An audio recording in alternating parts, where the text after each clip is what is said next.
السلام عليكم، مرحبا بكم في قناة كنوز الطبخ. مبروك عواشركم، ان شاء الله يدخل عليكم هذا العيد بالصحه والسلامه يا ربي. اليوم ان شاء الله غنشارك معكم هاد الطويجين ديال الكبده، كيجي هماوي، كيجي زوين في المذاق ديالو.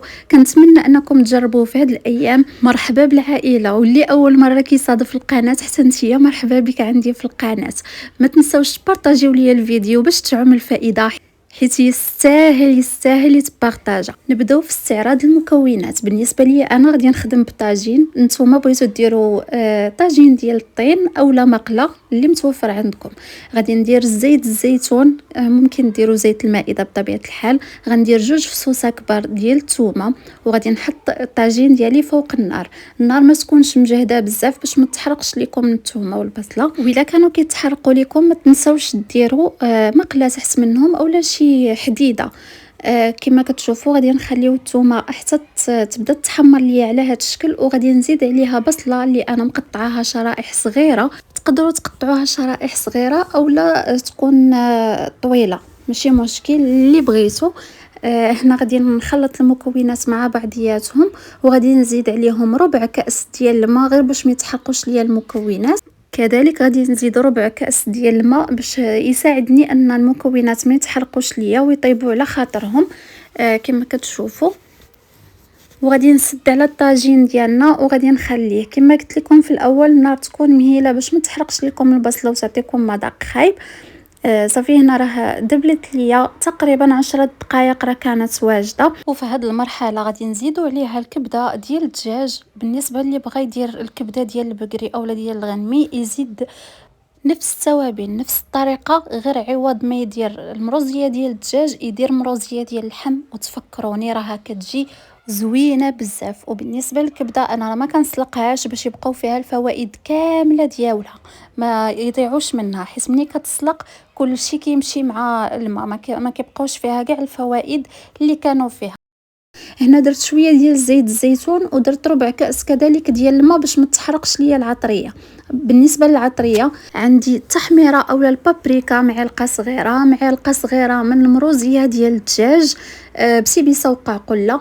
عندي سكينجبير اولا الزنجبيل حتى هو معلقه صغيره ديال الكمون، معلقه صغيره ديال الكركم اولا الخرقوم، نص معلقه ديال الابزار، وعندي الملح على حسب الذوق، وعندي ربع حامضه مصيره محيده دايره ليها اللب ديالها، والقشور غادي نزينو بهم في الاخر. صافي غادي ندير المكونات فوق الكبده والبصله، وغادي نزيد عليها الربيع اللي عندي انا في المجمد. الا كان عندكم طريق يبقى احسن. غنخلط المكونات. بالنسبه للكبده راه ما كتبغيش تخلط بزاف، يعني كنخلطوها في هذه المرحله. داكشي علاش زدنا عليها داك ربع كأس ديال الماء باش ما نبقاوش نخلطوا فيها. هي الا خلطتيها مع هي حساسه بالزربه كطيب، ما كتحرحر، كتولي ما كتبقاش مجموعه. يعني كنبغي نقول لكم لي زاستيس اللي صغار باش اللي يلاه باتين في الطبخ ما يوحلوش. صافي هنا كما كتشوفوا كنقادها كنلبسها كامله بديك العطريه وكندير عليها الغلاقه. هنا راه ميم با 5 دقائق كتكون واجده. واللي وصلت معايا حتى لهنا تخليها ليا في التعاليق. هنايا صافي راه الطاجين ديالنا كيكون طاب. هذا هو الطاجين ديالنا، ما كنديرش فيه المطيشه، ما كندير فيه لا مركزه لا العاديه. كما كتشوفوا انا حليت لكم واحد الكبيده راها كتجي واعره. كنتمنى تجربوه بهذه الطريقه وردوا عليا الخبار. تيليشارجيو الفيديو او بارطاجيو الفيديو مع شي حد واحتفظوا به، راه انا متاكده الا جربتوها غادي تعجبكم. هنا كما قلت لكم هذاك الربع ديال الحامضه اللي درت اللب ديالو في الطاجين في الاول، بقى ليا القشور زينت بيه، ودرت واحد شويه ديال الزيتون احمر. ممكن ديروا خويات ديال زيت الزيتون في هذه المرحله، راه حتى هو كيعطي واحد المذاق زوين. كذلك اللي عنده الربيع يكون طري يدير شويه من الفوق باش يعطي الديكور زوين. هنا كيكون سالا الفيديو ديال اليوم. حبيباتي اللي اول مره كتصادف القناه مرحبا بكم، الف مرحبا. ضغطي على زر الاشتراك وفعلي الجرس باش يوصلك كل ما هو جديد. ان شاء الله غادي نشارك معكم وصفات اللي في المتناول واللي زوينين بزاف.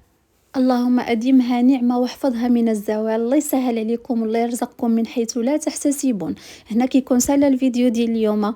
ما تنسونيش من الدعوات ديالكم. احبكم في الله، الى اللقاء.